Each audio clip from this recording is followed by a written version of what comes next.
সুপ্রিয় মাছ চাষি ভাইয়েরা, আসসালামু আলাইকুম। আজ আপনাদের সম্মুখে আলোচনা করব ব্ল্যাক কাপ মাছ নিয়ে। ঘাস কার্পের মতো দেহাকৃতির এই মাছের পৃষ্ঠ ও পাখনা কালো এবং অঙ্কীয় দিক ধূসর বর্ণের হয়ে থাকে। সারা দেহ শক্ত আঁশে আবৃত।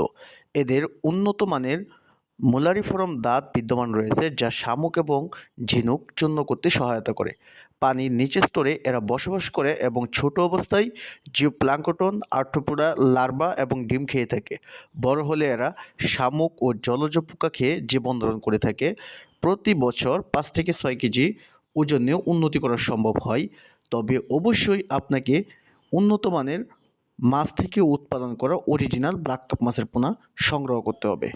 1983 সালে প্রথমবারের মতো ঘাস এবং শামুক নিয়ন্ত্রণ করার জন্য এই মাছটি সর্বপ্রথম মৎস্য গবেষণা ইনস্টিটিউট বাংলাদেশে নিয়ে আসেন। সেই থেকেই বাংলাদেশের আনাচে কানাচে সকল হ্যাচারিতে এই মাছের পোনা উৎপাদন শুরু হয়েছে।